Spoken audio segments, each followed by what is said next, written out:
El Comentario Podcast presenta un espacio realizado y dirigido por Agustín Sancho Cubero. Nació de la tierra misma como nacen las cepas retorcidas de la ribera del Duero, duro y prieto, con la piel curtida por los vientos que bajan de las mesetas castellanas y los ojos oscuros acostumbrados a mirar lejos, allá donde el horizonte se confunde con el polvo de los caminos. Juan Martín Díez no vino al mundo para ser leyenda sino para labrar el campo, para sentir el peso de la azada y el olor dulce de la vendimia en sus manos. Pero el destino tiene caprichos que ni los más viejos del lugar saben adivinar y a veces la historia elige a un hombre común para cargar sobre sus hombros la rabia de todo un pueblo. Era un hombre de pocas palabras y de silencios largos, un castellano de los que miden el valor no por lo que se dice en las tabernas sino por lo que se hace cuando nadie mira. Y su vida transcurría en la paz laboriosa de Castrillo de Duero, entre los surcos y las estaciones, hasta que el mundo se quebró con el estruendo de los cañones lejanos y las noticias que llegaban a lomos de caballos reventados trayendo el eco de la traición y de la sangre derramada en Madrid. Corría el año 1808 y España dejaba de ser dueña de sí misma para convertirse en el tablero de ajedrez de un emperador corso que soñaba con dominar Europa entera, Napoleón Bonaparte, cuyos ejércitos cruzaron los Pirineos no como amigos como habían prometido sino como una plaga de langostas, devorando todo a su paso, saqueando iglesias y violando mujeres, quemando cosechas y humillando a los hombres honrados que veían como su rey, aquel al que llamaban el deseado, estaba prisionero en Francia mientras su reino se desangraba bajo la bota del invasor. Juan Martín sintió aquella afrenta como una herida propia, como si le hubieran clavado una bayoneta en el costado, y dicen que fue la muerte de una mujer cercana, una ultrajada por la soldadesca francesa, lo que encendió la mecha de su furia. Aunque tal vez solo fue la gota que colmó el vaso de un orgullo antiguo que no toleraba cadenas ni amos extranjeros. No tenía ejército ni cañones ni uniformes brillantes, solo tenía su conocimiento del terreno, la lealtad de sus vecinos y una voluntad de hierro que no conocía el miedo, así que reunió a unos pocos hombres, parientes y amigos, labradores y pastores que cambiaron la hoz por el trabuco y la navaja, y se lanzó a los caminos para hacer la guerra a su manera. No en campo abierto donde los franceses eran invencibles con sus formaciones perfectas y su artillería atronadora, sino en las sombras, en los desfiladeros, en los bosques espesos donde la muerte podía esconderse detrás de cada árbol y de cada roca. Así nació el empecinado, un nombre que le venía de su pueblo natal donde las aguas de un arroyo cercano llenaban de lodo negro, o pecina, las calles y los huertos, pero que él convirtió en sinónimo de obstinación, de una terquedad heroica que se negaba a rendirse aunque el cielo se desplomara sobre sus cabezas. La primera sangre la derramó en el camino real, interceptando correos, atacando patrullas despistadas, golpeando y desapareciendo como un fantasma antes de que el enemigo pudiera reaccionar. Y pronto su fama corrió como la pólvora por toda la cuenca del Duero, de pueblo en pueblo y de hoguera en hoguera, hasta que los generales franceses empezaron a pronunciar su nombre con una mezcla de desprecio y de temor, pues aquel bandido, como ellos lo llamaban, les estaba costando más hombres y más dinero que muchas batallas campales. Juan Martín no dormía 2 noches en el mismo sitio ni comía 2 veces del mismo plato, siempre en movimiento, siempre vigilante, durmiendo al raso con la escarcha cubriéndole la manta o refugiándose en cuevas húmedas donde el frío calaba hasta los huesos, pero nunca le faltó el apoyo de la gente sencilla, de los curas de pueblo que le daban cobijo en las sacristías y de las mujeres que le pasaban información sobre los movimientos de las tropas imperiales mientras lavaban la ropa en el río o vendían verduras en el mercado. Su partida creció y lo que empezó siendo un puñado de hombres desesperados se convirtió en un regimiento disciplinado. Los húsares de Guadalajara, una fuerza temible que vestía con elegancia y luchaba con ferocidad, y el empecinado, aquel campesino tosco que apenas sabía leer, demostró tener un talento natural para la estrategia, una intuición prodigiosa para adivinar las intenciones del enemigo y tender emboscadas mortales en los lugares más inesperados. Sabía leer el paisaje mejor que cualquier mapa, conocía cada atajo, cada vado del río, cada sendero de cabras por donde sus caballos podían trepar como gatos, y usaba esa ventaja para hostigar sin descanso a los convoys que llevaban suministros a Madrid, cortando las líneas de comunicación y obligando a los franceses a destinar miles de soldados para proteger cada legua de camino, soldados que hacían falta en el frente y que morían a manos de un enemigo invisible que golpeaba y se desvanecía en la niebla. Los mariscales de Napoleón pusieron precio a su cabeza y enviaron columnas enteras para darle caza, prometiendo oro y honores a quien lo trajera vivo o muerto. Pero Juan Martín siempre se les escapaba entre los dedos, burlándose de sus perseguidores y apareciendo días después a muchas leguas de distancia para asestar un nuevo golpe. Y cuentan que una vez estuvo a punto de capturar al mismísimo José Bonaparte, el rey intruso al que el pueblo llamaba Pepe Botella, obligándole a huir a uña de caballo para salvar el pellejo. Su leyenda cruzó las fronteras y llegó a oídos de los ingleses y de las Cortes de Cádiz, donde los diputados liberales que redactaban una constitución para una España libre vieron en él no a un bandolero sino a un héroe, a un símbolo de la resistencia nacional, y le otorgaron el grado de general, reconociendo que aquel hombre rudo había hecho más por la patria que muchos militares de carrera que se habían rendido a las primeras de cambio.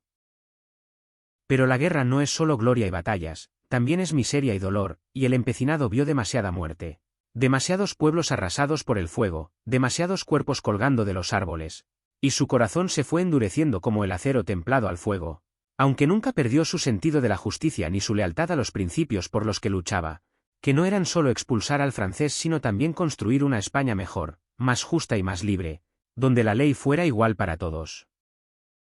Y no hubiera privilegios de cuna.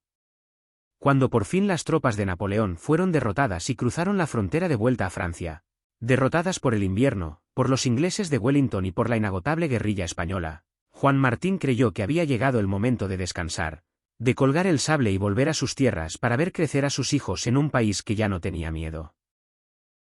Sin embargo, la paz trajo consigo una amargura más profunda que la guerra, pues el rey Fernando, el deseado, regresó de su exilio no como el padre bondadoso que el pueblo esperaba sino como un tirano vengativo, aboliendo la Constitución de Cádiz, persiguiendo a los liberales y restaurando el absolutismo más rancio, traicionando a todos aquellos que habían derramado su sangre para devolverle el trono. El empecinado, que había jurado la Constitución y creía en la libertad, se sintió engañado y dolido, viendo cómo los héroes de ayer eran tratados ahora como criminales y cómo los serviles que habían adulado a los franceses ocupaban ahora los cargos de poder en la corte, y aunque el rey intentó comprar su lealtad ofreciéndole títulos y riquezas, Juan Martín rechazó con desprecio cualquier soborno, pues su honor no estaba en venta y prefería la pobreza con dignidad a la opulencia de rodillas.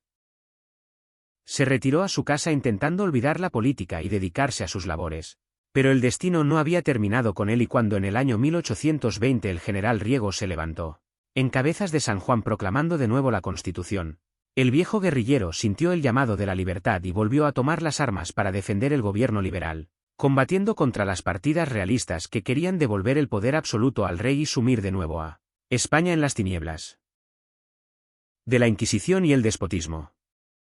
Fueron 3 años de esperanza, el trienio liberal, en los que pareció que el sueño de una nación moderna era posible, pero las potencias europeas, asustadas por el contagio de la libertad, enviaron un nuevo ejército francés, los 100.000 hijos de San Luis, para aplastar a los constitucionales y restaurar a Fernando en su trono absoluto. Esta vez la suerte le fue esquiva al empecinado, pues ya no luchaba contra un invasor extranjero con todo el pueblo a su favor, sino en una guerra civil cruel y cainita donde hermano luchaba contra hermano, y vio con amargura cómo muchos de sus antiguos compañeros le daban la espalda o se pasaban al bando realista, cansados de tanta lucha o comprados por el oro del rey. A pesar de todo peleó hasta el final, defendiendo cada palmo de terreno en las sierras que conocía tan bien, pero la superioridad numérica del enemigo y la traición de los suyos acabaron por acorralarlo, y tras la caída del régimen liberal se vio obligado a buscar refugio en Portugal, aunque su amor a la tierra le hizo regresar creyendo en una amnistía que resultó ser una trampa mortal. Fue capturado en Olmos de Peñafiel no en una batalla heroica sino mediante el engaño, apresado por antiguos compañeros de armas que ahora servían al absolutismo, y llevado encadenado a la ciudad de Roa donde fue exhibido como una bestia de feria, insultado y vejado por la turba que había sido azuzada por los frailes y los realistas, quienes veían en él la encarnación del demonio liberal. Lo encerraron en una jaula de hierro, expuesto a las miradas y a las burlas, el que había sido el terror de los ejércitos imperiales y general de los reales ejércitos, ahora tratado peor que un perro rabioso. Pero ni el hambre ni la sed ni los insultos lograron que bajara la cabeza ni que pidiera clemencia a un rey que no merecía tal nombre. Durante meses sufrió un calvario lento en la prisión, esperando una sentencia que ya estaba escrita de antemano, pues Fernando no perdonaba a quienes le recordaban sus promesas incumplidas y su cobardía, y quería hacer del empecinado un ejemplo sangriento para que nadie más se atreviera a soñar con constituciones ni libertades. Le negaron un juicio justo y le condenaron a morir en la horca. El castigo reservado a los plebeyos y a los bandidos, negándole el honor de ser fusilado como correspondía a su grado de general. Una última humillación con la que pretendían borrar su gloria y manchar su memoria para siempre. Llegó el día aciago, el 19 de agosto de 1825, y la plaza de Roa estaba llena de gente. Algunos para disfrutar del espectáculo macabro y otros para llorar en silencio la muerte de un hombre bueno. Y cuando sacaron a Juan Martín de su celda lo llevaban atado y rodeado de soldados, temerosos aún de su fuerza descomunal y de su carisma. Cuentan las crónicas que era un día de sol abrasador, el típico sol de agosto que quema los rastrojos y ciega los ojos, y que el empecinado caminaba con paso firme hacia el cadalso, mirando a la cara a sus verdugos con unos ojos que echaban chispas de ira contenida, sin mostrar ni un atisbo de miedo ante la muerte que le aguardaba al final de la escalera. Pero al llegar al pie de la horca y ver la soga que se mecía con la brisa caliente, algo se rompió dentro de él, un último estallido de rebeldía, una negativa visceral a dejarse matar como un cordero en el matadero. Y con un rugido que heló la sangre de los presentes rompió las esposas que sujetaban sus muñecas con una fuerza sobrehumana. Una fuerza nacida de la desesperación y de la dignidad herida. Se lanzó contra los soldados que lo custodiaban, arrebatando una espada e intentando abrirse paso hacia el santuario de la iglesia cercana, luchando como un león acorralado, golpeando y empujando, derribando hombres como si fueran muñecos de paja, en un último acto de heroísmo trágico que dejó a la multitud conteniendo el aliento, maravillada y aterrorizada ante la furia de aquel gigante. Sin embargo eran demasiados contra uno solo, y aunque luchó con el valor de 100 hombres, pronto fue reducido por la masa de soldados que se le echaron encima, golpeándole con las culatas de los fusiles, atándole con cuerdas y cadenas hasta inmovilizarlo por completo, arrastrándolo a la fuerza hacia el patíbulo mientras él seguía gritando maldiciones contra los tiranos y proclamando su amor a la libertad. Lo subieron a empujones, sangrando y magullado pero no vencido en su espíritu, y el verdugo tuvo que apresurarse a ponerle la soga al cuello antes de que volviera a soltarse, ejecutando la sentencia de manera torpe y brutal, dejando que el cuerpo del héroe quedara suspendido en el aire, balanceándose lentamente bajo el cielo azul de Castilla. La plaza quedó en silencio, un silencio espeso y culpable que pesaba más que las piedras de la iglesia, y mientras el cuerpo de Juan Martín Díez, el empecinado, se mecía inerte, muchos comprendieron que aquel día no había muerto un bandido sino que había nacido un mito inmortal, una leyenda que se contaría de padres a hijos en las noches de invierno al calor de la lumbre. Habían matado al hombre, habían roto su cuello y habían escupido sobre su nombre, pero no podían matar lo que representaba, no podían ahorcar el espíritu de resistencia ni el anhelo de libertad que él había sembrado en el corazón de su pueblo. Su cadáver permaneció expuesto para escarmiento público, pero la vergüenza no fue para él sino para sus verdugos, para el rey felón que había ordenado su muerte y para los jueces inicuos que habían firmado la sentencia, pues la historia, que es juez implacable y que pone a cada uno en su lugar, se encargaría de limpiar su nombre y de elevarlo a los altares de la patria. El tiempo pasó y los regímenes cayeron, los reyes murieron y las constituciones cambiaron, pero la figura del empecinado permaneció erguida en la memoria colectiva, como un roble centenario que resiste todas las tormentas, recordándonos que la dignidad de un hombre no se mide por sus títulos sino por su coraje y que la libertad es un bien precioso que hay que defender con la vida si es necesario. Dicen que en las noches de tormenta, cuando el viento aúlla entre los viñedos y los relámpagos iluminan los picos de las montañas, todavía se puede escuchar el galope de su caballo y el eco de su voz llamando a la lucha, recorriendo los caminos de Guadalajara y de la ribera del Duero, vigilando que ningún tirano vuelva a pisar la tierra sagrada de la libertad. Su legado no fue una tumba de mármol ni una estatua de bronce, sino el ejemplo de una vida entregada a una causa justa, la demostración de que un hombre humilde puede cambiar el curso de la historia si tiene el valor suficiente para decir no a la injusticia. Y así termina la historia de Juan Martín, el labrador que se hizo general, el guerrillero que desafió a un imperio, el liberal que murió por sus ideas, un hombre de carne y hueso con sus luces y sus sombras, pero sobre todo un patriota verdadero que amó a España por encima de todo y que pagó el precio más alto por ese amor. No hubo adiós solemne ni funeral de estado para él en aquel momento. Solo la tierra fría que lo acogió en su seno como a un hijo pródigo que regresa a casa después de un largo viaje, volviendo a ser polvo y raíz, volviendo a ser parte del paisaje que tanto defendió. La memoria es frágil y a veces los nombres se borran con el paso de los siglos, pero hay huellas que son imborrables porque están grabadas en el alma de un pueblo, y la huella del empecinado es profunda y eterna, marcada a fuego y sangre en la historia de una nación que a veces olvida a sus mejores hijos pero que en el fondo Sabe que debe su existencia a hombres como él. Allá donde estén los valientes, allá donde se reúnan los que no doblaron la rodilla, allí estará él, con su casaca raída y su sable al cinto, mirando con orgullo el horizonte, esperando el día en que la justicia y la libertad reinen por fin sin sombras ni cadenas.